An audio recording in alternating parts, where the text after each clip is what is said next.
All right, state your name, call me out, please. Stephanie Wilson.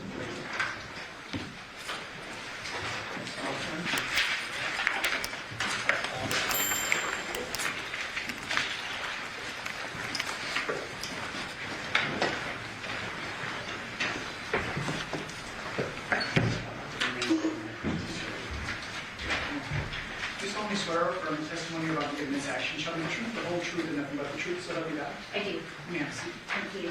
And if you please state your full name and then spell it for the record. Stephanie Wilson, STEPHANIE WILSON. Thank you. Ma'am, what do you do for a living? I am currently employed as the crime scene analyst supervisor for the Henderson Police Department. And how long have you been with Henderson Police Department in total? I've been with Henderson for 18 years, How long have you been working in your current capacity as crime scene supervisor? for 13 years. What did you do prior to being the crime scene supervisor? I was a crime scene analyst with Henderson, and then 2 years prior to me getting hired on at Henderson, I was employed with Las Vegas Metropolitan Police Department, also as a crime scene analyst. And what type of training and education do you have that allows you to do what you do? So upon getting hired, you go through an 11-week academy. It's like a classroom type setting. If you successfully complete field training, you go through, the academy, you go through about 16 weeks of field training. And then my current job also requires a certification through the International Association for Identification, where we have to have so much ongoing training every year. So I would presume Henderson Police Department responds to calls for service in Henderson. correct, That's here within Clark County, Nevada. correct. What types of calls for service have you responded to in your career, Jen? Everything ranging from property crimes all the way up to homicides, officer-involved shootings, everything across the board. Let's focus in on homicides. Describe for the ladies and gentlemen of the jury who may not be familiar with law enforcement. How is it that you get involved in a homicide scene? In my current capacity, I respond to all homicides. I'm the only crime scene supervisor for Henderson PD, so my job is to respond and to assist my folks and facilitate whatever they need in that capacity. If you could describe the general duties of a crime scene analyst, not necessarily yourself, but someone who's just a crime scene analyst. Sure. So we respond to the scene and we handle all aspects of the crime scene documentation, everything from taking photos to evidence collection to latent print processing, shooting reconstruction, bloodstain pattern analysis, anything and everything involving crime scene documentation. When you document a crime scene, I presume that is done under a particular report number, event number? Yes, And is that a unique identifying number that allows you to categorize everything from this particular scene or investigation is associated with this number? yes, And then Henderson tracks their event number via a report writing system, and people can add to that and update reports. Is that Correct. fair? In this particular case, were you operating under event number 23-15229? yes. If you could describe for the ladies and gentlemen how it is that you received this call for service.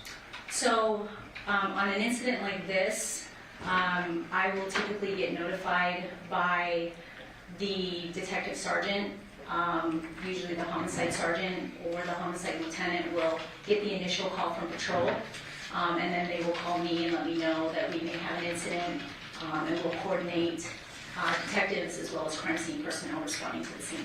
And is it your duty or your responsibility to assign your crime scene analyst to a particular call? Yes. And is that based on a rotation or a shift? How does that work? So my folks are assigned shifts, so they work shifts, and then once we get to the scene and determine what we have, we'll start assigning out responsibilities. And on August 7th of 2023, our date in question, do you remember how many crime scene analysts you were supervising at the time? 2 at the time, At that scene? at that scene, yes. Overall, how many in your team? 8, I have 8 total. Okay.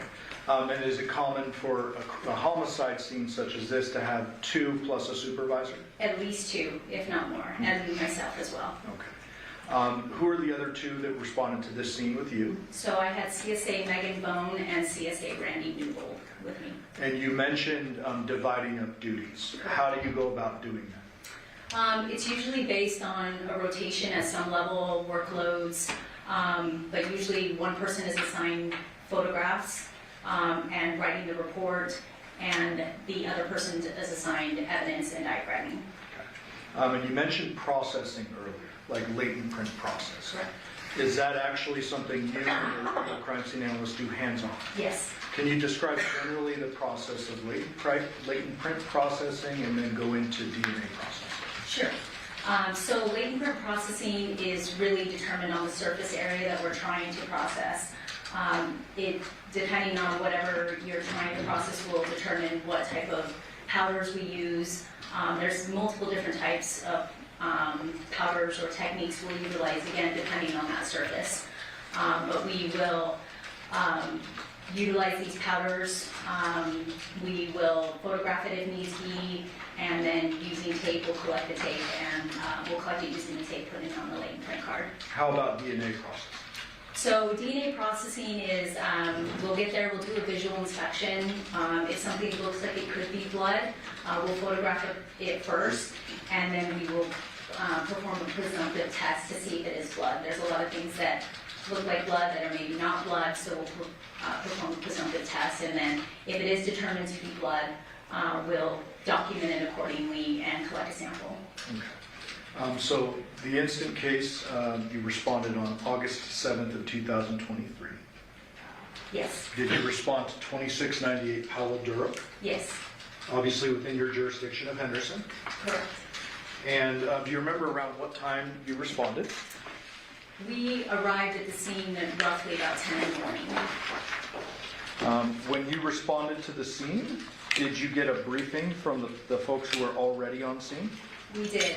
From the patrol personnel on scene, we got a briefing. When you received the briefing, well, generally, what is the purpose of getting a briefing? It's just to get all the information we have up until that point. Usually it's just to get report numbers, names, dates of births, details of the calls for service, maybe what patrol or fire observed when they first got there, just kind of your basic preliminary information. Okay. Are there times in which you will receive a briefing and that will guide you in what to focus on, what is normal or abnormal in the scene, etc.? Yes. And so you're receiving this information in order to determine kind of how to approach the scene, is that Sure. correct? What was the briefing you received in this case? In this particular case, we received information that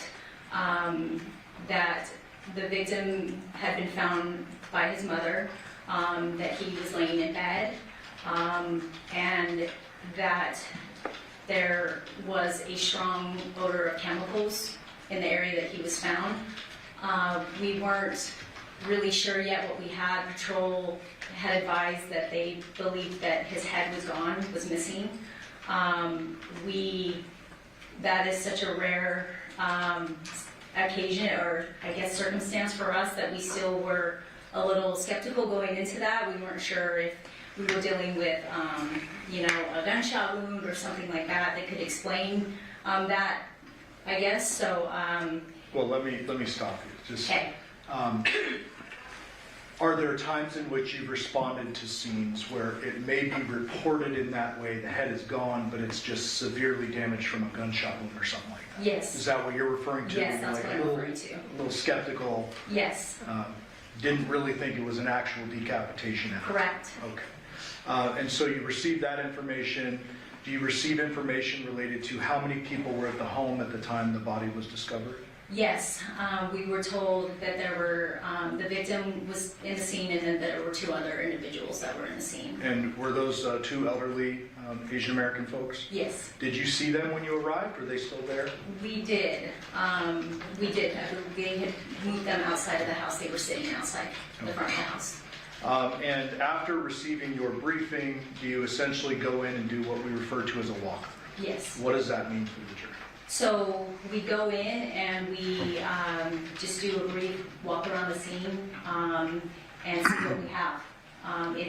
We're not starting anything at that point. We're just assessing the scene and what's in the scene and what we need to be cognizant of, and it's just very brief. Okay. Once the walkthrough is done, and I presume a search warrant was authored and issued in Yes. the process of this. Yes. And pursuant to that search warrant, a judge authorized you all to go in and do your investigation. Correct. When the walkthrough is going on, are crime scene analysts documenting at that time? Not during the walkthrough. Okay, so it's the next step when they begin documentation? Right. We actually try to limit how many people go through the initial walkthrough because we want to try to minimize any type of contamination, Sure. if at all possible. So not everyone necessarily does the walkthrough, but yes, once the search warrant is signed and we're authorized to go in at that point, I send in one person, usually that person taking photos, and they go in by themselves so that we're minimizing any contamination, and they photograph the entire scene. And you bring up a good point. Is it common on homicide scenes for first responders to have gone into the scene before your arrival? Yes, And first responders could be patrol officers and or fire department paramedics, etc. that's what happens most of the time, yes. I would presume their goal is life-saving measures initially. Absolutely. Your goal is a little different. Once it's clear that the life is not being saved, you're then trying to limit access. Correct. But you're certainly not going to limit someone going in to try to save somebody's life. Correct. Okay. And in this case, you mentioned that the duties were divided up a bit. Yes. Did you say who was doing photography? CSA Megan Bone. Okay. And is there typically what's referred to as a crime scene diagram authored? Yes. Who did that in this case? So in this particular case, we had actually just gotten a new piece of equipment. We had just gotten a scanner. It's like a 3D scanner. So I actually did the scans of the scene, and it just generates point cloud data of the scene. And Megan was able to take that data and put it into this computerized diagram. May I approach? Yes. Showing scene 16, do you recognize that? Yes, What does that appear to be? that is the diagram of the scene. And who is the initial that? Any objection to that? No objection. That being read? May I publish? Yes. Thank you. Showing the jury 16.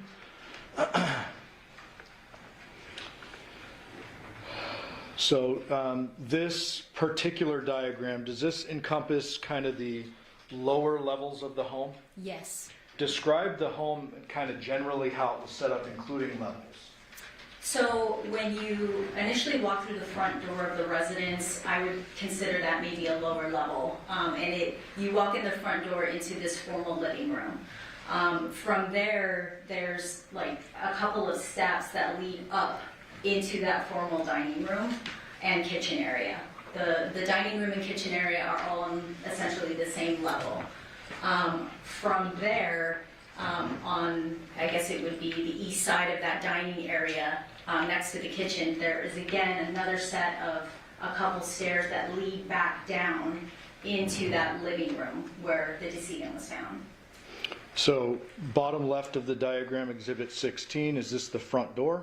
Yes, And then you said you walk into the living room, yes, and then there are a couple steps up to the formal dining room, yes, and then a couple steps down to what we'll refer to as, the victim's room. yes, And here it's listed as living room. It's kind of a converted room, is that fair? yes, Dining and formal dining room are on the same level, yes, and then there's some stairs that go up to bedrooms upstairs. correct. Okay.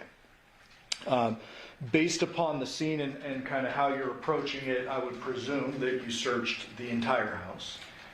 We did not personally, the crime scene personnel didn't search the entire house, Yeah. but yes. And when I say you, I'm referring to all of Henderson. Yes. I should have been more specific. Okay, yes, You, as well as homicide detectives, are searching the entirety of the scene. correct, Searching and photographing and documenting are different things. correct. Okay. You guys are documenting this. Yes, Okay. The garage here is down to the bottom right, correct? yes. And then just for the record, what is all this we're seeing on the right-hand side of the screen? So it's a legend of the diagram, so you can kind of see the title. So we have the report number, the address, what type of incident it is, who completed the diagram, and then we have, like I said, a legend of the evidence and items that we collected within the scene. And then a scale, it's a rough scale, and approximate scale, and then an arrow showing directionality. Okay. Approximate scale, this is by foot? Yes, Okay. And then the evidence is listed as 1, ammonia bottle, 2, bleach bottle, 3, dog door insert, 4, documents. Fair? Correct. Those numbers then correspond with these little yellow numbers inside the diagram? Yes. And that's attempting to depict those exactly where they're found. Correct.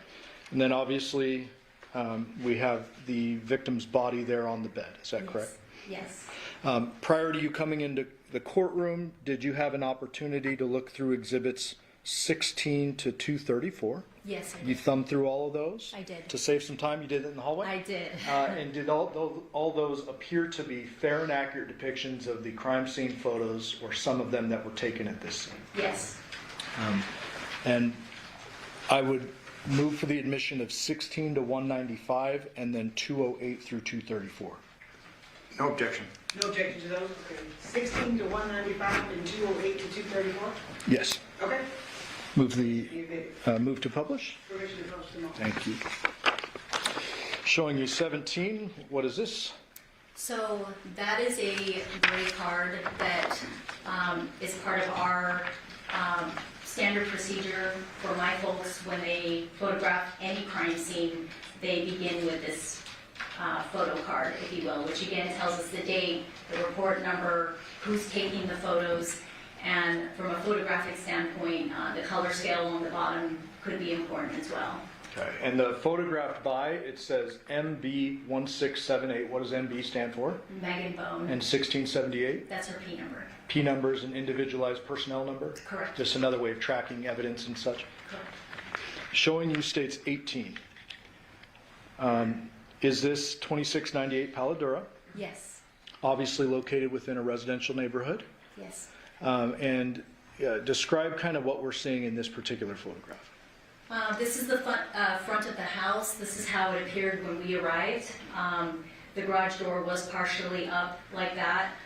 There was crime scene tape that had been placed by patrol officers. There was a cone in the driveway that had been put there by patrol officers. And during our initial briefing, we'd been told that they believed that they had located an area of blood. And so they had kind of identified that and marked that with a cone. And then you can see one of the individuals who lived in the house was sitting out front with one of the patrol officers. Anything of note about the garage? The garage door was found in that position, partially up. 19, is this just the address marker and a little sign that says guard dog on duty? Yes. 20, just for the record, that's the garage. Yes. And could you estimate, was that like 2 feet, 3 feet? Can you remember? Not exactly, but I would guess about 2 feet. States 21, what are we looking at here? That's the cone that patrol had placed in the driveway. Is that to the left of the cone a little spot of apparent blood? Yes. Was that presumptively tested? Yes, it was. And what was the result of that? It was presumptive positive for blood. As a result of the presumptive positive test, what do you and your team do with that? So we use our own placard, which there are additional photos of later on. We use our own placard to identify this area of blood. In this case, I believe it was marker A. States 22. And we re-photograph it again with our placard, and then we will collect a sample of it. Okay. And so in 22, you can see there's a couple of, looks like spots or like a trail or whatever you want to call it. Is that right? Correct. I'm going to try not to be redundant with the photos. I'm going to draw your attention to 24. For the record, when you're looking at the home, is this the right side gate or entrance area which would lead to the garage? Yes. I'm sorry, Or to the backyard. To the side yard, yes. And was that obstructed? Yes, it was completely closed off. By what? This wood fence. Okay, just for the record. There are 3 large trash cans there. Yes. We'll get to that a little bit later. States 25, those trash cans, and then that wood fence, I guess, covers the entirety of that way into the backyard, correct? Correct. Showing you states 26, are we now looking at if you're facing the home, the left side, which would be the potential other entrance to the backyard. Yes. 27, just a little bit closer there, showing that. The gate, yes. And that gate appears to be a gate that does swing. It does. Correct. We'll get to the backyard in a little bit. Showing you states 28, is this the front door? It is. Any signs of forced entry to the front door? None. States 29, is that just documenting and showing that the door wasn't busted out? Yes. 30, what are we looking at here? So that is that front living room right when you walk in through the front door. Photographer is basically standing in the threshold of the front door. Yes. 31, what perspective are we looking at now? So again, in that same position, right on that threshold of the front door, looking up into the dining area. You can see what appears to be a power tool here to the right. Can you see it? Yes. Fair to say that's not a saw. Correct. Some other yes. kind of power tool. Okay. And then 32, where are we oriented now? We're in that same living room, or we're in that same living room, just standing just to the side of the front door. And And you can see the stairs going up to the second floor. Okay. So these in the right-hand side are the stairs you referred to going up to kind of the living area, and then to the right, that goes up to the upper level. Correct.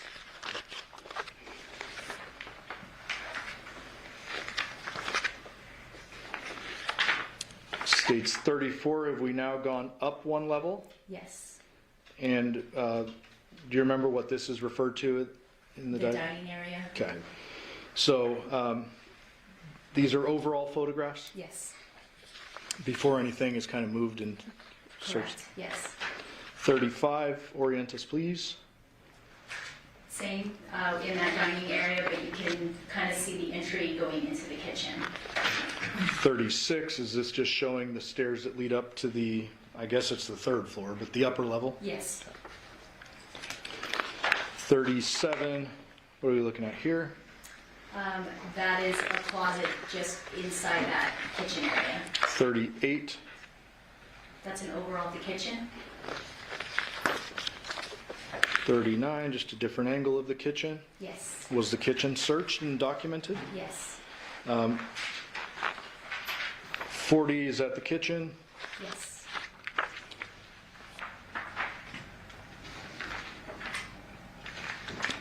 43, start opening cabinets and you and your team are searching through everything? Yes.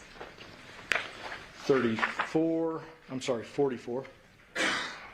oops, zoom back out. Still in the kitchen, opened up the dishwasher, Yes. nothing of evidentiary value or note in there. No. And I won't go through all these, but I mean, you're opening these cabinets and going through pretty much everything, right? Correct. 46, knife drawer.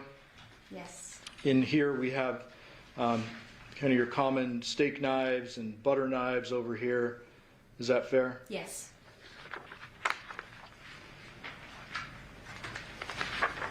48, another utensil drawer or a couple of utensil drawers. Yes.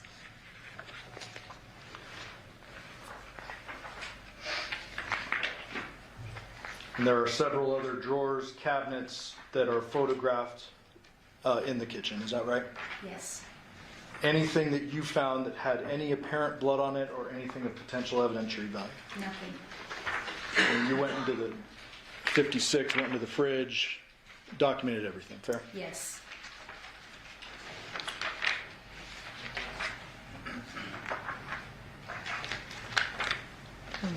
Focus in on 61. What is this here? That is one of two trash cans that were located in that kitchen area. And that trash can was searched? Yes. Anything of potential evidentiary value? No. Random question for you. Did you find any engagement ring or any type of ring in the trash? No. In any trash can? No. States 63. What are we looking at here? That is the adjacent dining area to the kitchen. Okay. And so in the background, you can see an entrance to a room. Where is that going? That is going down to the living room makeshift bedroom area that the victim was found in. And before we move out of this kitchen, or dining area. 65, is that another trash can? Yes, Searched, yes. no ring? That one was completely empty.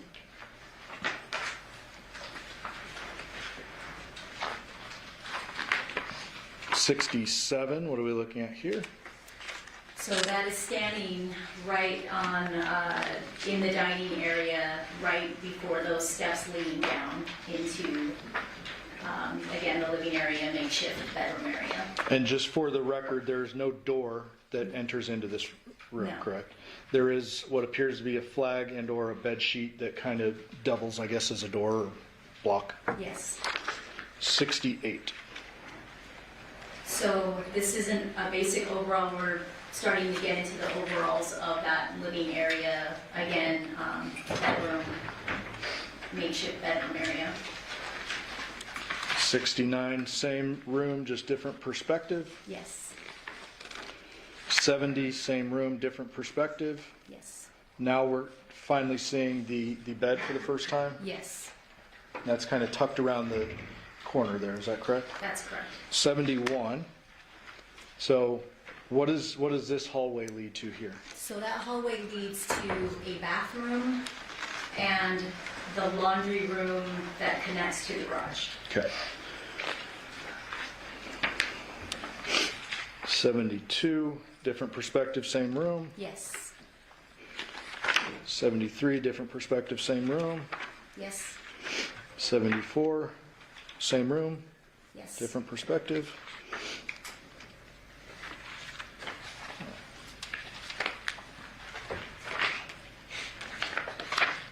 '78, what are we looking at here? So along the south wall of that room was like fireplace area, and it had this shelving area on top of it.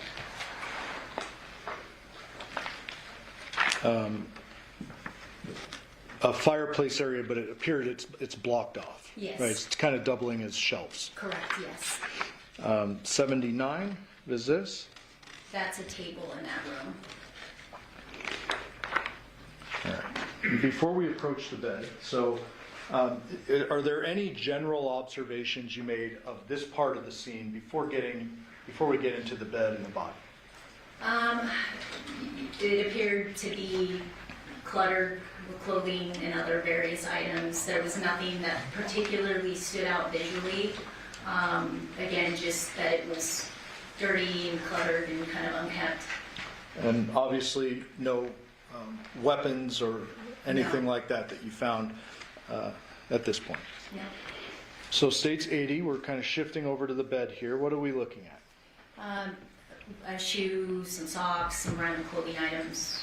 One of those random clothing items is some black boxers. Yes, Okay. You got a shoe, some socks, and some wires, correct? correct. Showing you now states 81. Just please for the record orient us. So we're looking north at the bed. So that's the north wall. And that's the bed that's tucked away in that whole side of the room.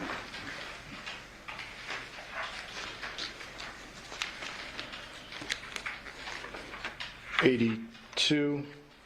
What portion of the bed are we looking at here? That's the headboard of that bed. And you're documenting kind of the gap in between the headboard and the bed? Yes, 83, getting a little closer to the bed here. yes, 84, now we're at the foot of the bed. correct. Did you find anything of potential evidentiary value, flip that, down near the foot of the bed?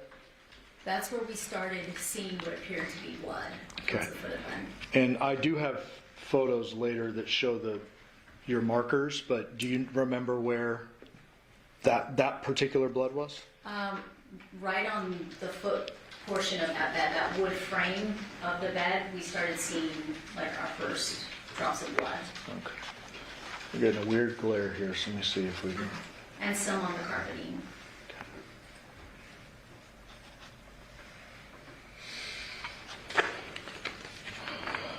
84A. And for the record, that was within the stack 84A, but I don't think I mentioned that. I don't think you mentioned it. We'd move for the admission of the A as well. Okay. No objection. Okay. Thanks. So now we are, we're still on the other side of the bed. I apologize. Let me show you. 86. So what are we looking at here? So that's on the opposite side of the bed. Now we're at, standing on the opposite side of the bed, where you can see the top portion of the victim, and you have that small kind of area just between the bed and dresser, some other furniture items along that wall. For the record, the victim's his shoulders are kind of adjacent or parallel to the left side of the bed in this photo. Yes. The left edge, I should say. Yes? Yes. Did you make any observations about the blood patterns here on top of the bed? There were some what appeared to be deep saturation blood stains on that side of the bed. There is a glare, and I've been trying to fix it, but tell me if you need me to bring this photo up to you. Do you remember this particular stain, saturation, closest to the foot of the bed being more red in color? I don't remember that specifically. Okay. May I approach? Yes. I can see it in this photo, yes. Counsel, which exhibit's that? Sorry, 86. Thank you. And then down on the ground, did you make any observations? Yes, there was another area of what appeared to be just saturated blood right on the ground right below. 91, that shows it a little bit better. I'm going to try to zoom in.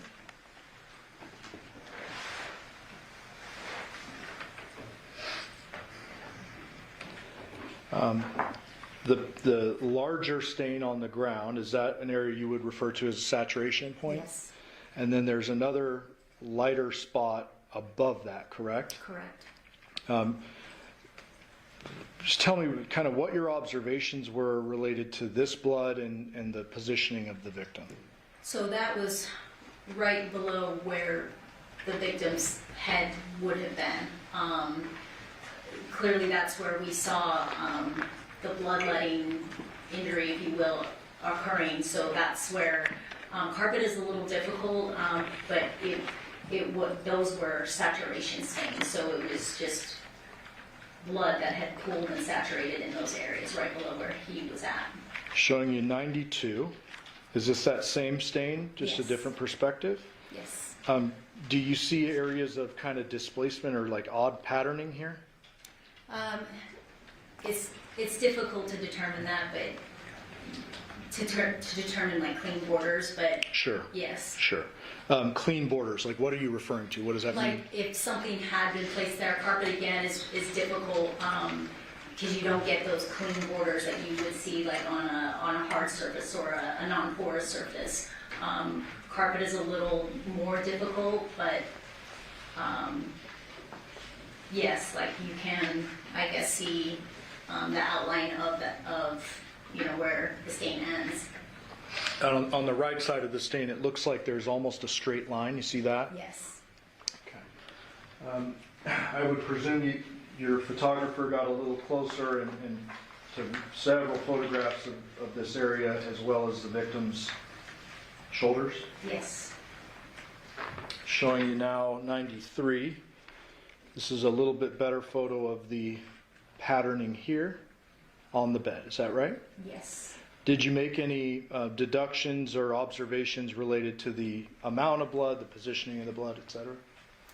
We didn't at that time, no. We just clearly observed and documented that this just was a very large saturation blood stain.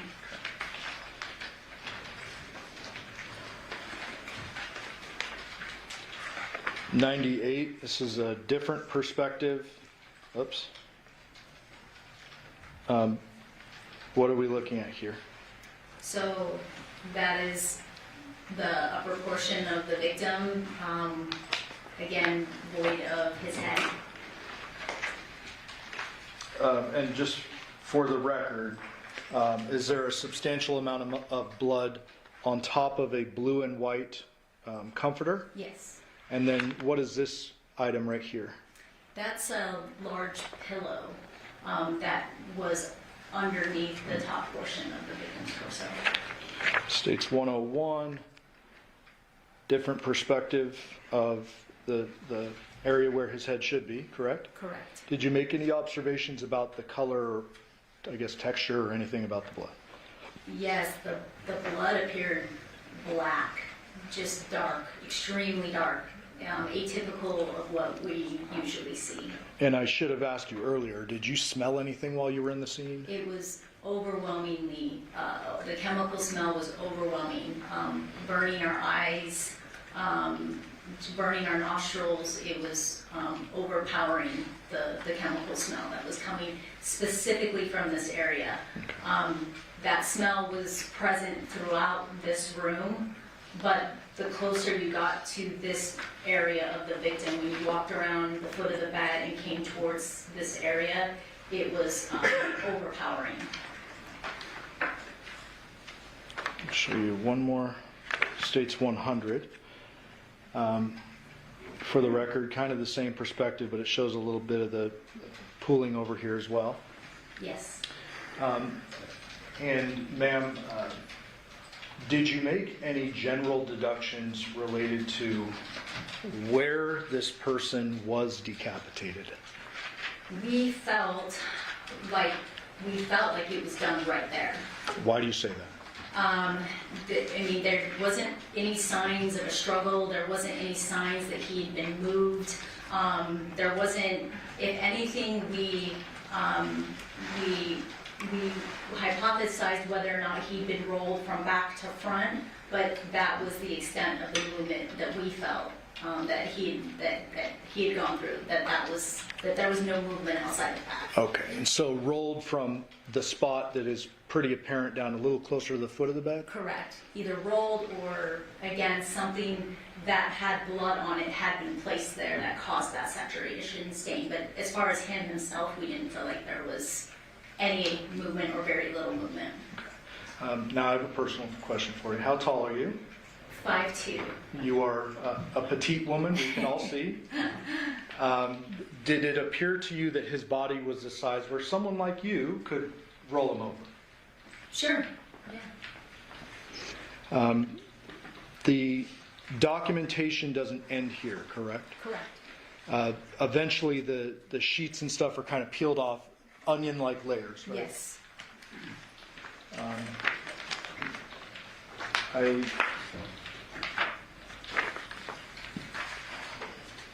Well, you looked closely at the victim's neck where his head was decapitated. Yes. Did you make any observations about the injury itself?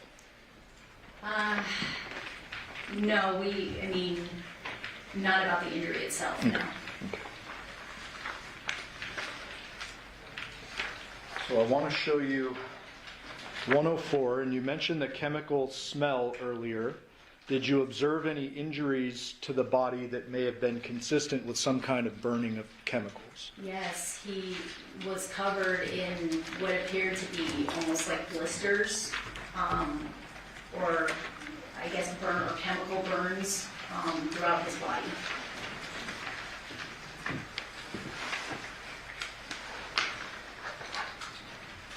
States 106. Is that an angle of the backside of his left shoulder Yes. and left inner arm? Yes.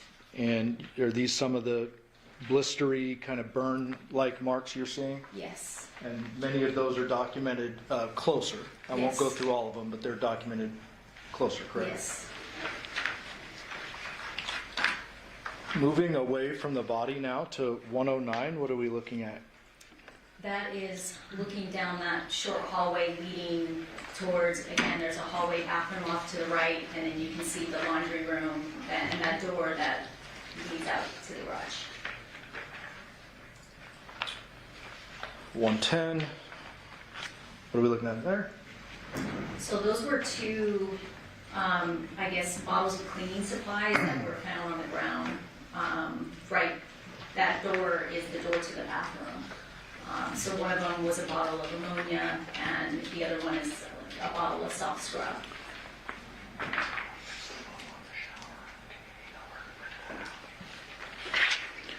States 111, where are we looking here? That's looking into the bathroom, that hallway bathroom. And that's all documented as well? Yes. States 112, what are we looking at here? That's a picture of the vanity in that bathroom. Including the sink and the toilet? Yes. And then we're trying to get a photo of the shower printed, but that's all looked at and documented. Yes. Did you observe any signs of blood in the bathroom area? No, we did not. Had you would have swabbed it and taken it, I presume? Yes. Going back for a moment,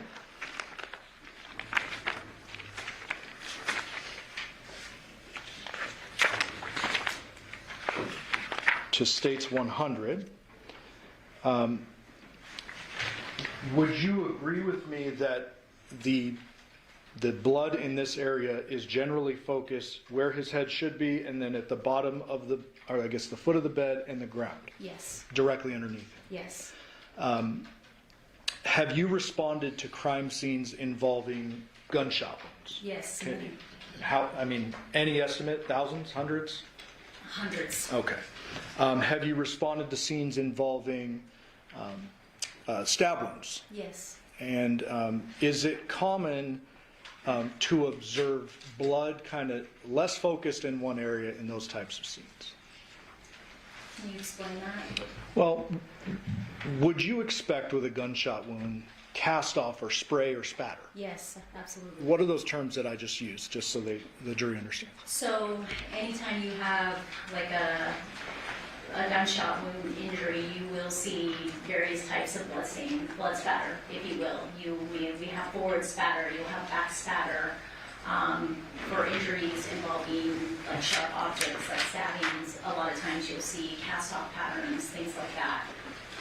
So there's all different various types of blood spatter depending on what type of injuries or implements cause those injuries. Sure.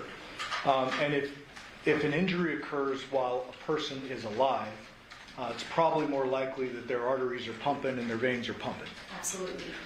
If an injury occurs that's not, if a decapitation occurs post-mortem, there's not going to be spurting, correct? Correct. And I should ask the general question, did you observe any spatter, cast off, or anything on the walls, No. on the headboard, No. on the ceiling, No. on the, anything else that's kind of cluttered around the No. body?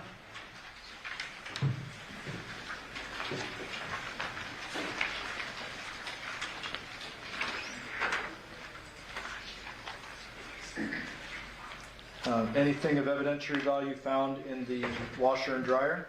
No. Other than the two chemical bottles on the ground, anything of evidentiary value found in that hallway or bathroom area? No.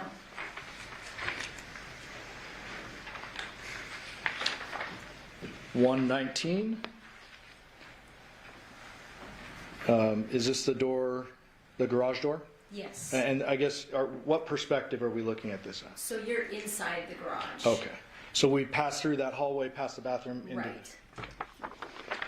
120. What are we looking at here? That's an overall inside the garage.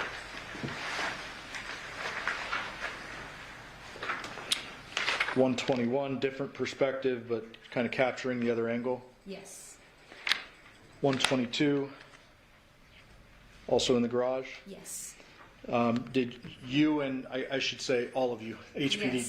did you turn this garage upside down as well? Yes. Is there any weapons found in this garage? No. Anything with apparent blood on it? No. And obvious question, did you find the victim's head anywhere in the garage? No. Going back to the bedroom for a minute, 123, is this the slider leading to the backyard? Yes. And 125, when you move the blinds back, what is this here? So that's a doggy door insert that goes inside of the sliding glass door, and it has that glass panel, and then at the very bottom was a doggy door. And for the record, that doggy door is closed. Yes, And then this particular, the latch on the slider, was that open or closed? open. Open. Ultimately, did you and other crime scene analysts impound this dog door We did. cover? And those 2 chemical bottles? We did. Showing you 128. What are we looking at here? That's an overall of the backyard. 129. What are we looking at here?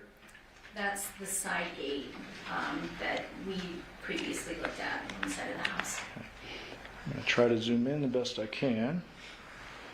This is not the gate where we saw the big wooden fence. No. So if you're looking at the house from the front, this would be the left gate. Yes. And in the back, obviously, the right gate. Could anyone access that gate from the front? Like, what are we looking at here? That is, it was like wood boards and everything, like on the ground, in front of the gate. Okay, and that gate, for the record, swings into the backyard, Yes. and that would be obstructing. Yes.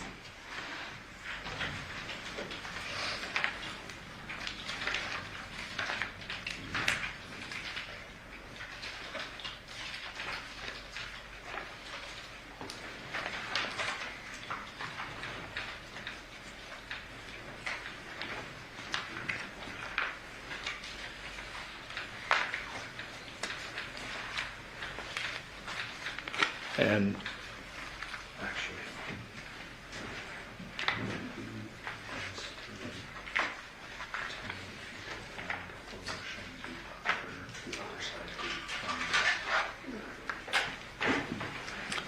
we're going to come back to the backyard in a minute. I'm going to just try to make this more efficient. 1:30, you go upstairs. Yes.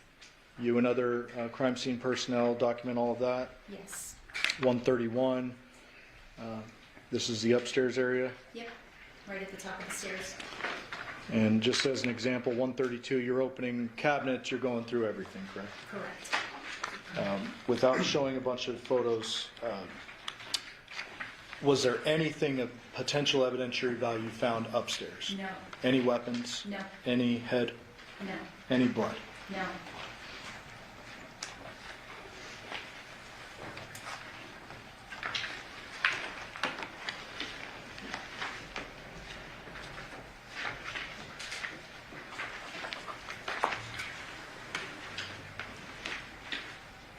Showing you 138.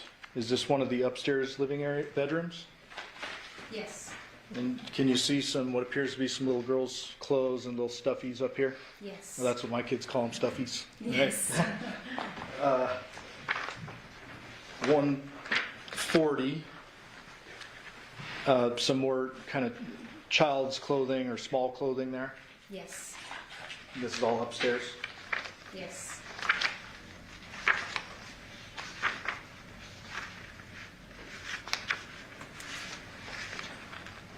145. This bathroom door appears to be painted pink. Yes. Did you find it?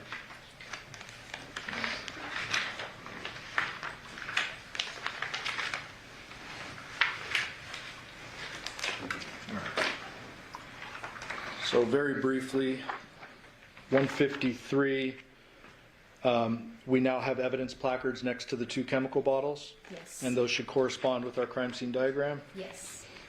Evidence placard 1 states 155, the ammonia bottle. Yes. Was that processed in any way at the scene? Not at the scene, no. For the record, 156, that's just showing the other side of the bottle to see how much is left in there. Correct. I'd say maybe 1/3 full. Correct. And did I say, is that the ammonia bottle? Yes. Okay, and then 154, the other bottle appears to be soft scrub bleach. Yes. When you say not processed at the scene, what do you mean? So we collected it with the intent of bringing it back to the station to have our forensic evidence lab technician process it in the lab.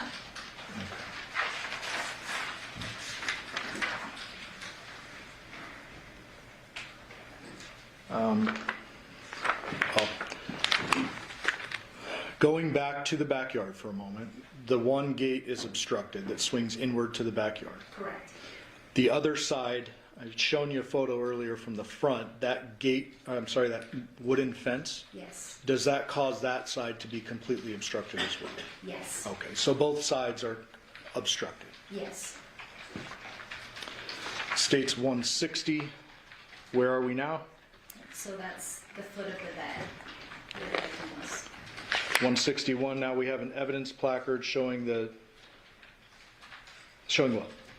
That's showing an area of apparent blood that was located on the foot of the bed. Very small, almost like droplets. Yes. Did those appear to be downward droplets? Yes. What's the difference between a downward and kind of a sprayed? It's like a passive blood drop. So it doesn't show a lot of directionality. It's more of just like a passive, like something that's dripping blood just passively. It doesn't show a lot of movement. In addition, in the bedroom, did you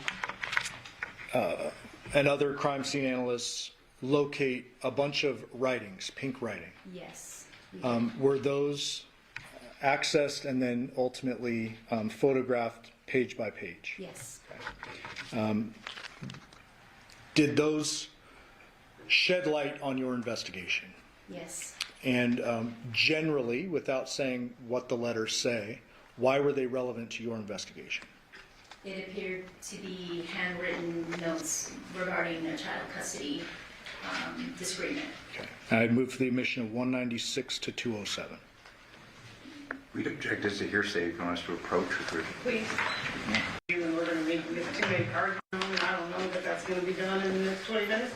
So we're gonna stop for the day, and then we'll do this, and then we'll pick back up tomorrow. Can counsel approach briefly? State, you may resume your questioning. Thank you, Your Honor. Ma'am, yesterday we left off with a couple of questions about the backyard and that side gate, that wooden fence. Do you remember that? Yes. I'm going to show you now 163. Is this a view of the front of the house aiming at the trash cans and that side fence? It is. 164, those trash cans were opened. Yes. 165, another trash can. 166, trash can opened. 167, another trash can. Yes? Yes. 168, that trash can opened. Yes. Correct? Correct. And search anything of evidentiary value found within those trash cans. No. 168A? This is that one. You good, Chris? I believe by stipulation we move to admit 168A. Correct. 168, 168A. 168A. Okay, 168A will be admitted pursuant to stipulation. And ma'am, I mentioned yesterday we appeared to be missing a photo. Does this appear to be a photo showing the backyard and showing that gate where the fence would be out front? Where the wooden fence would be out front, yes. Okay, so does this now tell us both sides of the entry to the side of the house are obstructed? Yes. Did you and your team also go out and execute warrants on the vehicles out front? Yes. 169, ma'am, what are we looking at here? That is a photograph of the victim's truck and trailer that was parked out front of the house. Can you describe just for the record how it is parked? It's parked, I'm sorry, I don't know directionality, but it's just parked along the street right in front of the Okay, house. parked, I guess, wrong way on the street. Correct. And the trailer appears to be hanging out into the street a bit. Yes.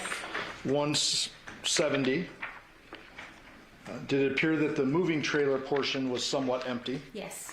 other than a blanket or something? Yes. 171, just another angle of that. Correct. 172, documenting the license plate, if you could read that into the record. 399ZUK. 173, is this the bed of the truck? Yes. Obviously searched at some point. Yes. Anything of evidentiary value found within the trailer or the bed of the truck? No. The inside of the truck, was it also searched? Yes, it was. 174, is that a side angle of the truck? Yes. A couple of American flags sticking out the back. Yes. And then there's a bunch of photographs of different angles of the exterior of the truck. Is that fair? Yes. I'm not going to show them all to you, but you would agree with that? Yes. I'm going to show you one more, 180. Just a better angle showing the empty moving trailer, or moving trailer except for that blanket and a piece of wood or something. Yes. 181. What are we looking at here? That's the interior of the truck. Front seat. Yes. 182. Back seat. Yes. Anything of evidentiary value found within the truck? No. In addition to the truck, was there a little blue sedan parked out front? Yes. A little Nissan Sentra. And was that searched as well? It was. 185, is that the Nissan? Yes. 186, rear of the Nissan. Yes. Looks like a temporary tag, Yes. 2010 date on it. Yes. Can you read the plate into the record? Sure. 1E67224. And that vehicle was searched as well? It was. 188. Front seat? Yes. 189. Back seat? Yes. 190. Trunk? Yes. Appears that there's a bunch of random materials as though maybe someone was packed. Yes, it was full. Anything of evidentiary value found within the Nissan? No.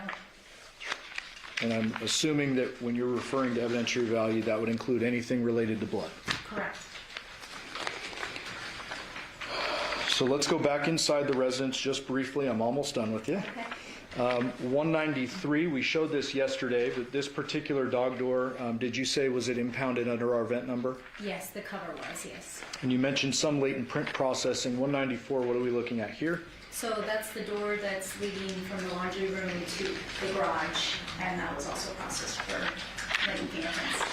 And 195, a closer view of that same area? Yes. You mentioned yesterday sometimes you'll process and use photography, other times you'll process and actually pull tape. Correct. Here it looks like you may have pulled tape. We did. And I want to ask you some general questions about fingerprints. Sure. Fingerprints are an artifact left behind when someone touches something, correct? Correct. And there's latent ridge detail that could be matched potentially to a known fingerprint, correct? Correct. Fingerprints don't tell you anything about timing. No. Right? That could have been left there a day ago, a month ago, a year ago. Yeah, it's very, very difficult to establish a timeline for a fingerprint. Okay, and if someone is a known occupant of a home, you would expect their fingerprints to be in their home. Absolutely. If someone had lived in that home previously, you would expect fingerprints to be in the home. Absolutely. If someone had been inside the home, one or two times, they may have left prints as well. Absolutely. You just never know, but Yes. you do it nonetheless. Correct. I'm going to go back to the body a bit. And I'm going to put these cameras up on, these photos up on the screen for the cameras. 208. Is that John once the cover was removed from his body? Yes. There was a suggestion yesterday that maybe the decapitation occurred at a different location, and his body was moved to this location. Is there anything about this body that suggests otherwise? We did not feel that the decapitation occurred anywhere else. Based on his morbidity, when we removed those bedding and all those sheets, his morbidity was consistent with that position. There was no mixed morbidity or anything to suggest that he'd been in a different position. Okay, the jury's hearing the term lividity for the first time. Sure. What do you mean by that? So morbidity occurs when your heart stops beating, the blood in your body will pull into the natural cavities of your body. So the morbidity becomes fixed at a certain point, but you'll see dark discoloration that's consistent with the position of the body. And so if a body lays, say, in this position on the belly for an extended period of time, Right. the blood essentially settles with gravity. Correct. And that at some point becomes fixed in the body. Correct. Now, if a person is killed, and they sit there for a minute, an hour, and then are flipped onto their belly. They're on their back when they're killed or whatever. Right. Are there times in which the lividity will change a bit? You'll see a variance in the lividity. Okay, and in this particular case, anything suggesting that he was moved from this small position on the bed other than maybe flipped over? No. In addition to that, we talked about how you believed it was a post-mortem decapitation. That's correct. As a result of that, you're not going to have spurting vessels or veins or arteries, correct? Correct. However, there is blood leaking from the Right. decapitation. Right. Did you see anywhere outside of this small area in the scene any evidence to suggest this body was dragged in, brought in, carried in, or anything like that? No, nothing of the sort.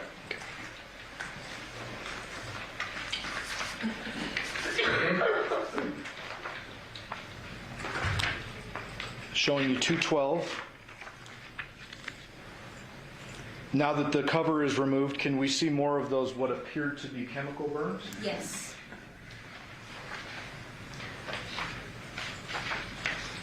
Not feeling the need to publish this photo, but I'm going to just show you the old school way. 214 ultimately is the body removed from the scene, placed into a bag, and the custody taken over by the Clark County Coroner's Office. Yes.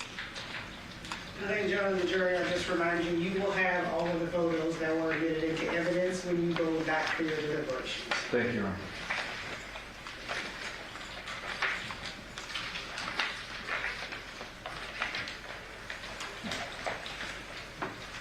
Was the scene documented after John's body was moved? Yes. Showing you 220. Describe now what we're looking at. So after the victim's body was removed from the scene, we proceeded to basically open up all the blankets and bedding that he'd been wrapped in to see if we could find anything of evidence, anything important in that bedding. And so we can reorient, if the jury can't recall, is this the foot of the bed down in the lower left portion of the photo? That pillow is the pillow that we discussed yesterday that was underneath the upper portion of his torso. Okay. Well, another personal question. Have you ever received a massage? Yes. It's weird, but I have to ask it. So are there times in which a pillow is placed under a person's body when they're getting a massage? Sure. Okay. Down here, bottom left portion of the bed, when you first come upon the scene, that is bare, correct? Right. Just mattress, Just and then mattress. we saw the red staining in this area. Correct. When you fold the sheet back, is this red staining consistent with the location of that other red staining we saw on the mattress? Yes. Okay.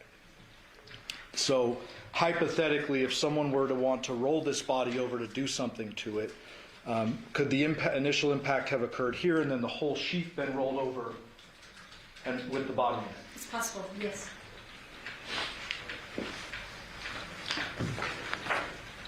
.221, another angle, just showing kind of now we're peeling the layers a bit or getting different angles of the layers. Yes. .222, is this the remnants of the pillow and the blanket that were underneath where John's head should have been? Yes. I'm sorry, counsel, which exhibit is that? The number? .222. Thank you. You're welcome. .223, what is this? That's a towel that was found towards the head of the bed. Okay. And now it's just been laid out for documentation? Correct, yes. .225.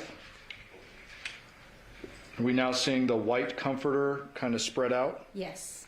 and a couple of blood spots in corresponding corners on the top? Yes.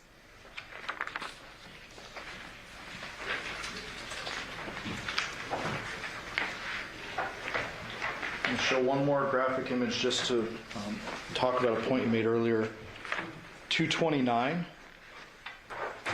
Is this some of the lividity that you were talking about? Yes, that's exactly what I'm talking about. Okay. And that's kind of blood settling when a body remains in a position post-mortem for an extended period of time? Yes.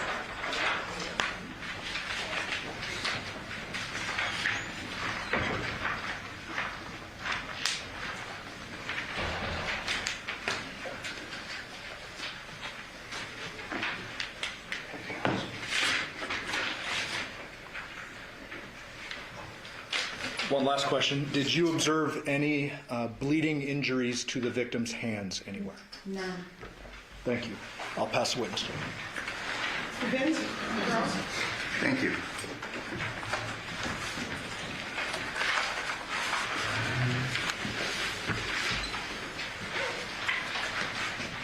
Good morning. Good morning.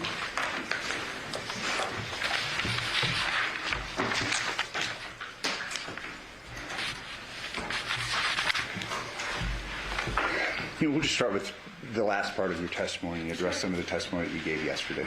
Okay. You were asked a series of questions concerning lividity and when lividity sets in, correct?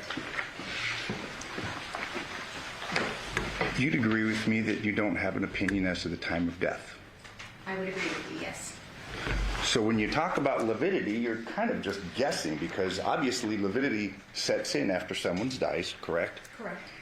And if you don't know when a person dies, you just kind of have to guess when the lividity. Obviously, it begins after the person dies, but we don't know when, correct? There are several factors affecting lividity, yes.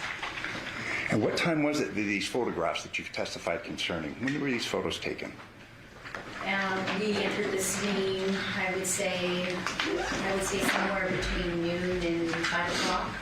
So we're talking about a 5-year period, and you're giving us opinions concerning lividity. And that's just the 5 hours that you were there, correct? Correct.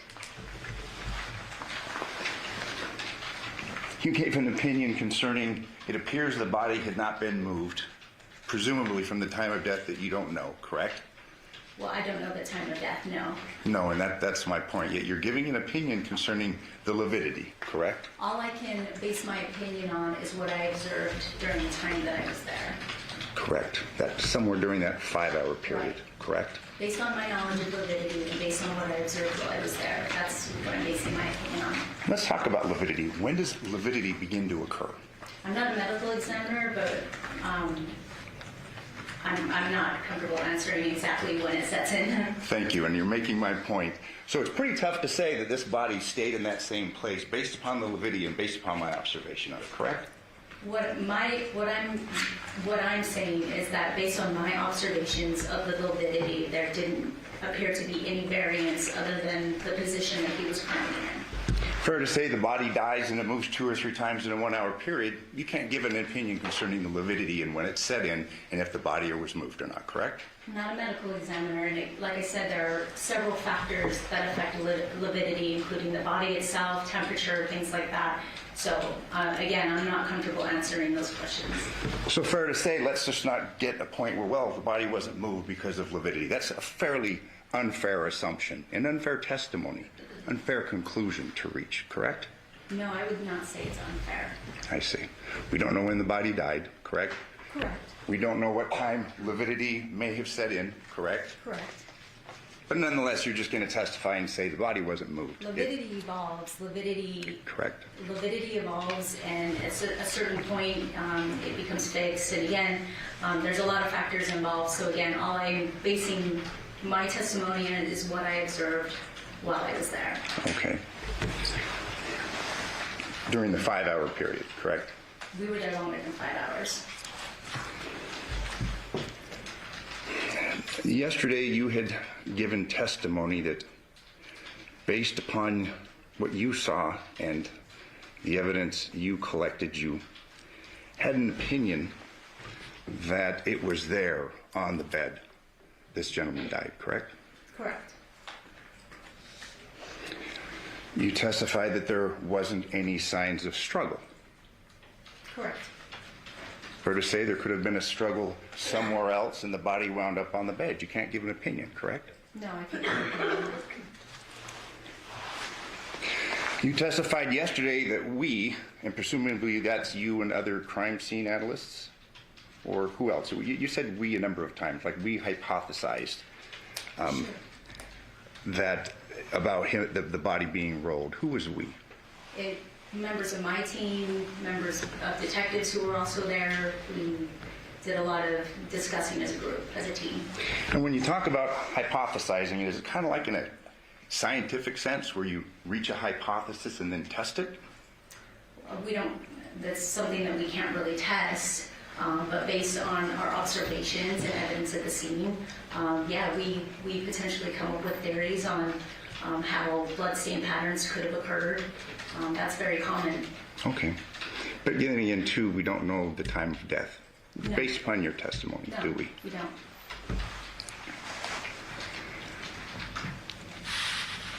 You had testified, again, about this assumption that the person died at that bed and then was beheaded. Fair to say that that was in large part because you saw some blood going down the side of the bed and puddling on the floor? I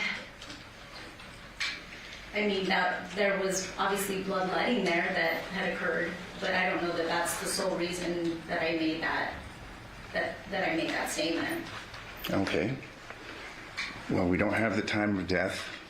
You testified that you observed that the head was severed, but you didn't make any observations of the injury, correct? Can you rephrase that? Yes, you testified yesterday that the head was severed, but your testimony was that you didn't make any observations as to the wound, correct? No. As far as, like, what are you, specifically, what are you asking about the wound? Well, that's what I'm trying to clarify about your Okay. testimony and your hypotheses and your conclusions.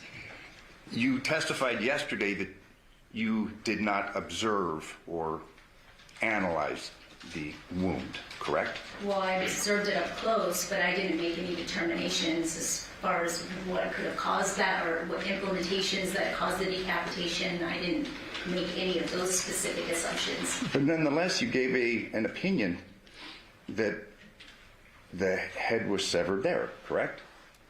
Yes, that's what I believe, yes. Are you aware of how the head was severed? No, I'm not. What instrumentalities may or may not have been used in severing the head?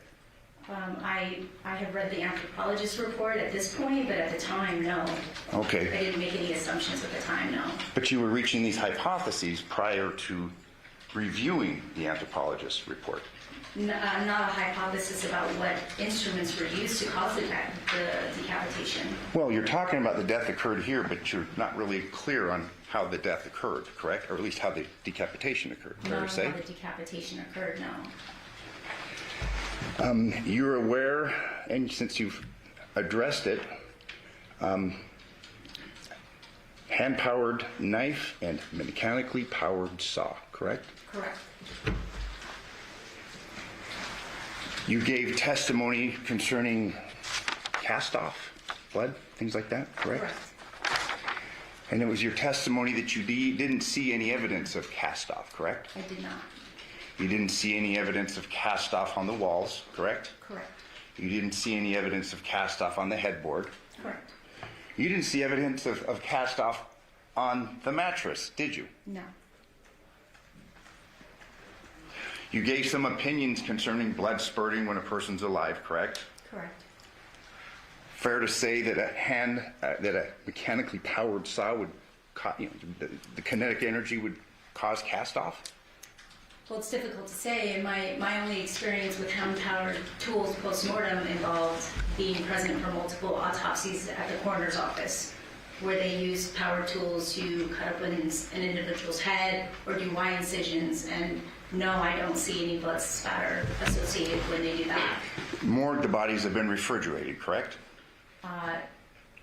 For a period of time, I guess, Yes, oftentimes. depending on when the bodies come into the coroner's office. Correct. They're generally cold, aren't they? They've been sitting there for a while. They're put on Again, ice. I don't work down there, so I can't. Well, ma'am, you just gave an opinion Answer about that cast-off. fairly. Just gave an opinion, ma'am, about cast-off, electric tools. That's a different set of circumstances than those circumstances that you saw in the photographs that you've been shown, correct? Well, you asked that if a high-powered tool was used, if I would expect to see cast-off. And I'm not going to say no, but what I'm going to say is based on my experience with powered tools cutting into bodies, I have not seen cast-off or spatter. And we were addressing your narrow experience in the coroner's office, correct? I mean, explain narrow. We're not talking about crime I scenes, don't are we? work down there, but I've been present for countless autopsies. You've never seen a dismemberment of a body, head, arm at a crime scene, have you? I've seen limbs come off before, but I've never been present for that. Point I'm making, cast Okay. off, things like that. Correct. Fair to say? I've never been present for a dismembering at scene.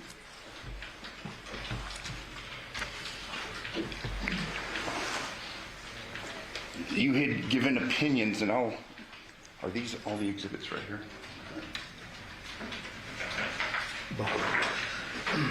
The ones I used were read. Today, these were yesterday's? Okay.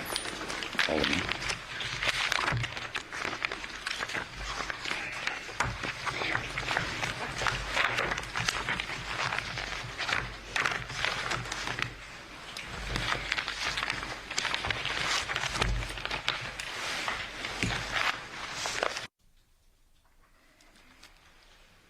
Let's take a look at states.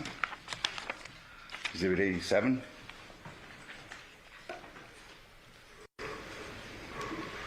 Body on the bed. Correct. You recall your testimony concerning blood here, blood over here? Yes. Appears to be two different spots, correct? Correct. You testified that you observed the blood, but you'd agree with me that you can't quantify the amount of blood there. No. Are you aware of how much blood is contained within the human body? Not exactly, and it depends on the body. Larger, more blood, correct? Absolutely, yes. Are you aware of the body that you took photos of, the measurements? Like how big he was? Yeah. We don't do that specifically. The coroner's office would take a weight and height. Didn't look at a driver's license? There was no driver's license at the scene. If I told you that person was 6'4", any reason to disagree with me? No. Fairly large body? Sure. That brings another point. Yesterday you had testified that you could have moved the body over, correct?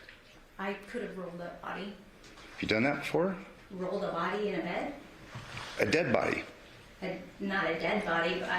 Actually, I have rolled bodies, like assisted with the coroner's office when they needed help. So, yes. More than one person because they needed help, correct? It's hard to move a dead body, isn't it? It's difficult, but it's not impossible for me. I see. Bigger the body, the harder it is, correct? Correct. And this was a big body, wasn't it? Sure. I mean, I would say he's average male size, 6'4" is an average male size? in my opinion. Wow, okay. You don't know the weight, do you? No, I don't. You are familiar with the term dead weight. Oftentimes people refer to that in a social sense, but I mean the scientific sense, dead weight. Sure. Body doesn't maintain its center of gravity. It gets real hard to move, Sure, correct? absolutely. It's like trying to move a big wet bag of cement. It's hard. Sure. It looks, at least, on this photo at least, that we had two spots perhaps where the body was. Sure. That, or it could have been something that had blood on it that was placed there. Okay. We don't know. That's a guess, We don't. correct? Yeah, So we let's don't not know. guess. Let's not guess, okay? The covers, and there's other covers, but just for the sake of testimony, did you recover those? No, You didn't impound those? we did not recover any of the bedding, no. You didn't photograph it? We photographed the bedding. The sheet, I'm sorry, the blue bedding? We photographed, everything was laid out and photographed. In the interest of time.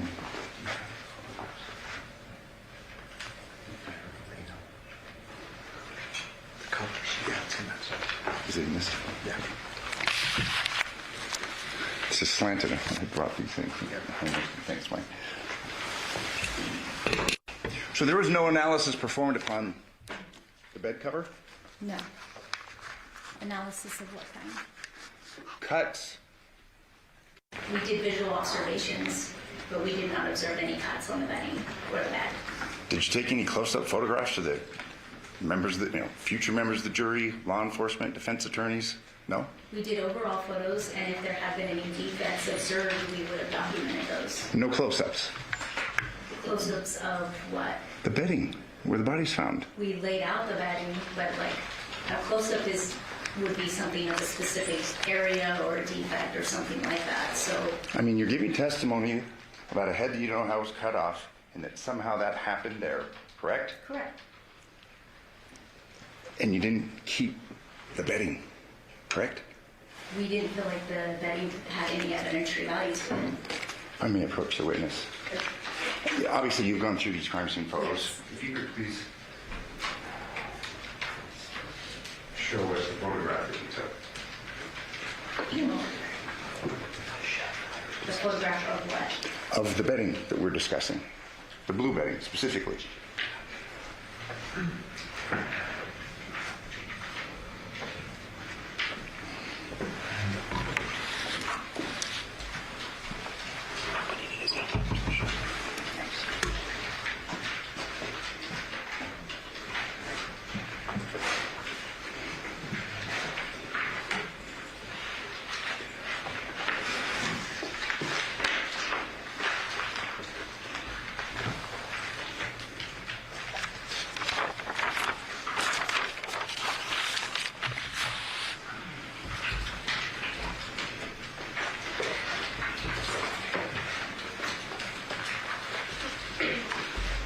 Can you put these in a certain order? You can just pull them out. Thank you.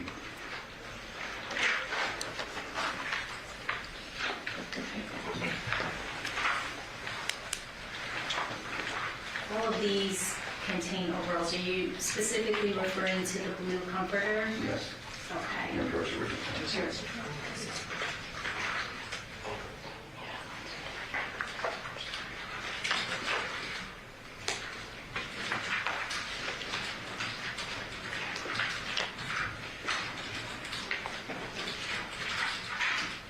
So all of those in that pile, they just have overalls of that blue comforter.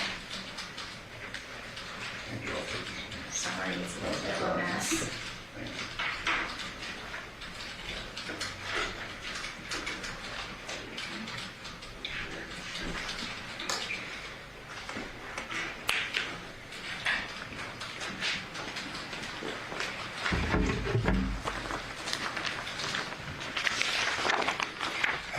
State's Exhibit 220. It's one of the photographs that you just pulled out, correct? Yes, correct. Photograph 221, correct? Correct. Photograph 222, Correct. photograph 223, Correct.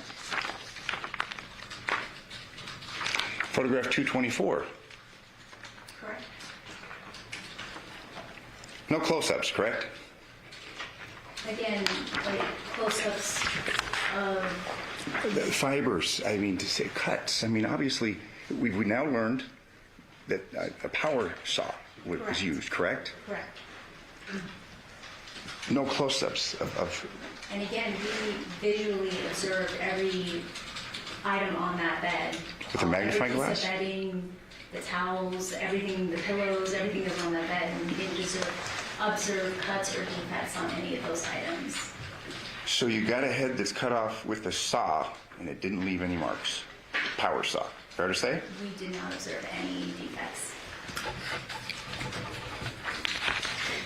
It's your opinion that's where the head was cut off. Correct. 226. Same thing, correct? No defects. Correct. In fact, in these photos, we don't see any kind of cast off, even minor cast off, correct? No. On the bedding, no. Not on the bedding, and that's where the bed was found, or that's where the body was found, correct? That pillow underneath.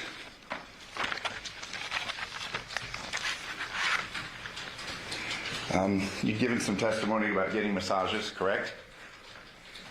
About getting massages? Sure. Yeah, Yeah. getting correct? Yes, Head usually goes on the pillow, correct? I guess. Fair to say, I mean, in your experience, since you gave an opinion concerning that, when you're getting a massage, your head's on the pillow, correct? Well, I mean, most massages, there's really not a pillow. You put your head in a headrest Well, on a you massage talked- table. And that's the point I'm making. You gave an opinion about a pillow and a massage just a few minutes ago, correct? Correct. All right.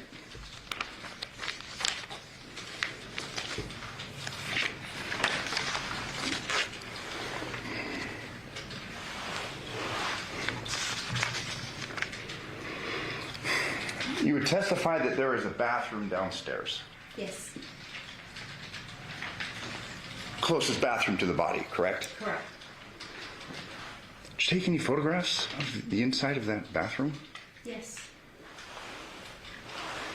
Did you take photographs of the inside of the shower? yes. Yeah. That's the one I added. The 168A. Okay.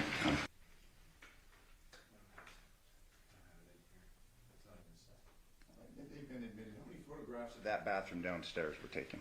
I don't recall an exact number. You arrive on August 7th, 2023, correct? Correct. You've given testimony concerning things that you documented that you felt were of evidentiary value, correct? Correct.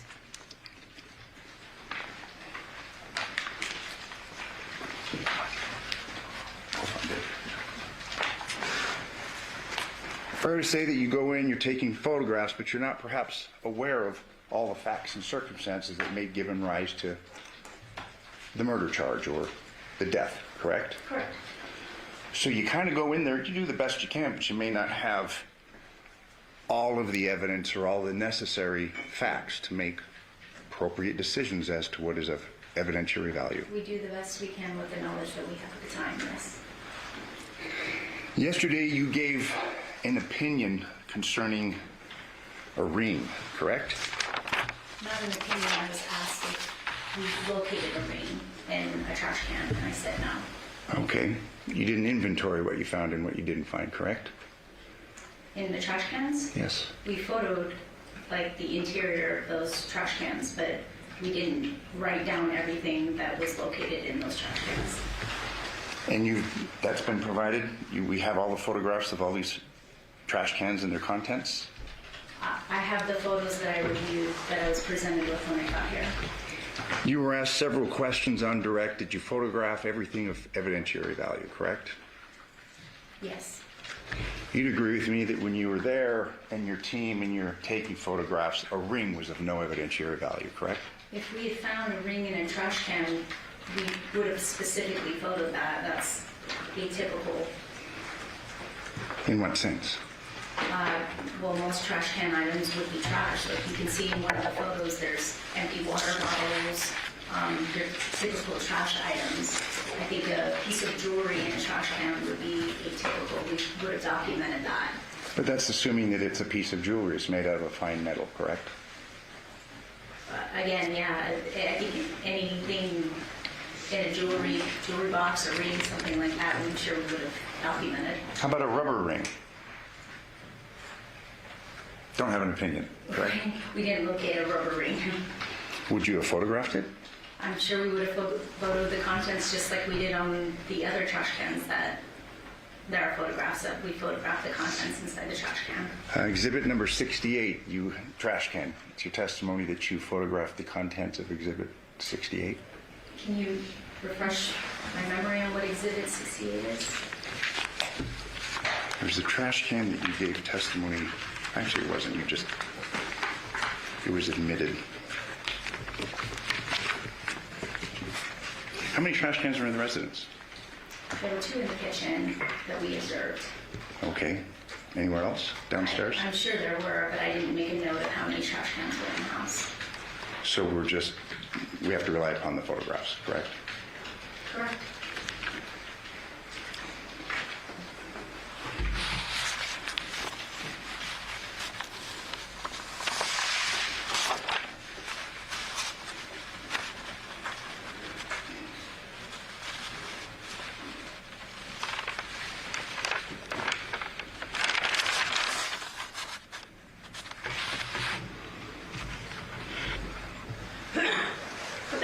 The blood that was, the drop, there was cone number 1. Do you recall the testimony concerning that? Well, there was marker A and there was marker B. The first one, that blood drop. On the driveway or Correct, on the driveway. Okay. Was that collected for further analysis? Yes, we collected a sample of that. Thank you. I have no further questions. Can you read the rest of it? First, I'd move the admission of 168A. Looks like no one's able to find it, but your exceptional clerk tells me that it is the shower photo. 168A has been admitted. Oh, okay. So it's been admitted. Just can't find it. Later on. All right. Start from the beginning, ma'am. I won't be too long, but I got to go back to a couple. So you're a professional crime scene investigator. Correct. I'm not, right? Correct. He's not. Right? Correct. You made some deductions based upon what you observed at the scene. Correct. Correct. You're not making deductions based upon speculation of other pieces of evidence that may have been found at other scenes or anything like that. No.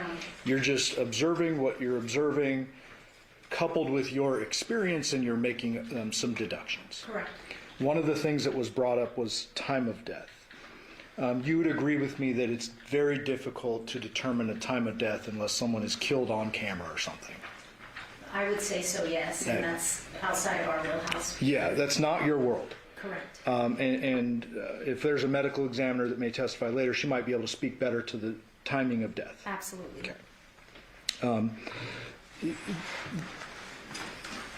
Understanding you can't really gauge time of death, there are ways to narrow down time of death in the real world, right? Right. Like if someone's alive and smiling on a video, you know they're not dead at that point. Absolutely. If a mom sees somebody downstairs or hears somebody or whatever, they're not dead at that point, presumably. Right. Okay, so there are ways to narrow it that may not deal with your world of just looking at the crime scene. Yes. Okay. There was a line of questioning about how the murder occurred, cast off, and this mechanically powered saw and all this stuff. So I want to clarify something. I would hope you've never been present for a live person being dismembered. No, I have not.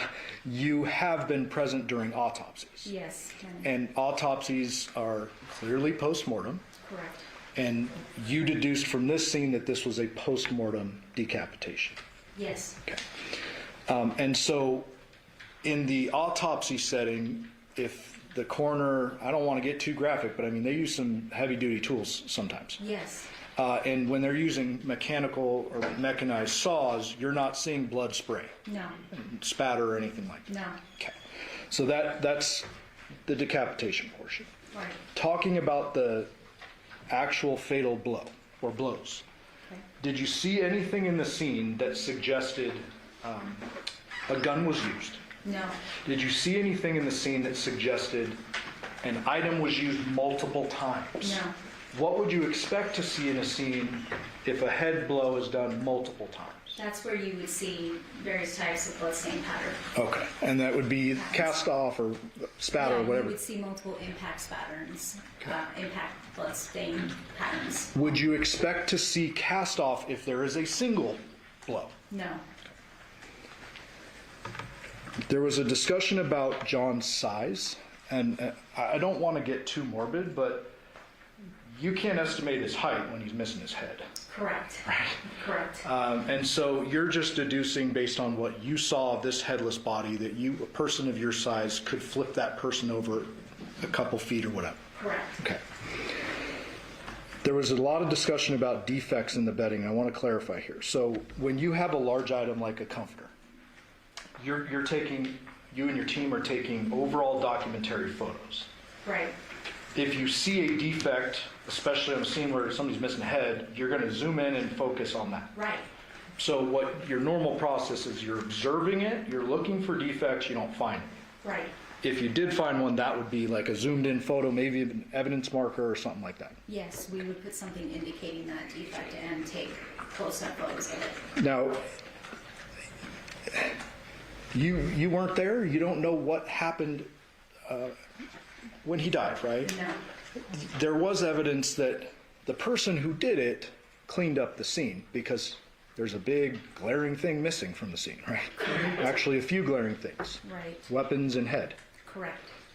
No telling whether the person who did the cleanup job ditched another piece of bedding that maybe was covering his head when the decapitation, anything like that. Possible, yes. Yeah, you just don't know. Correct.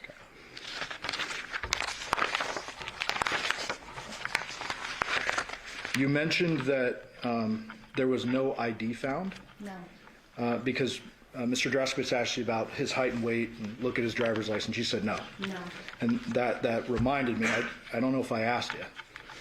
Did you find any car keys in the victim's room? no, Any wallet? no, And you said already no ID? no, Any cell phone? no. And then that last line of questioning about the trash cans. All the photos we've seen so far, those are overalls documenting the scene, correct? Correct. Then anything that was of evidentiary value, you get closer photos and you take also photos of anything you're taking from the scene or impounding. Correct. Correct. Fair to say that you and your entire team were fervently looking for the head. Yes. Well, what were you thinking as you're going through the scene when you're opening boxes and? We were opening every bin, drawer, cabinet with a great deal of trepidation that we would find a head somewhere. Okay, and so when I showed you earlier, I'm not going to pull the photos, but when I showed you the bedroom earlier, downstairs bedroom, there's a couple containers and stuff. Yes. All of that is thoroughly searched Extensively searched. because there's glaring things missing from your Correct. Okay.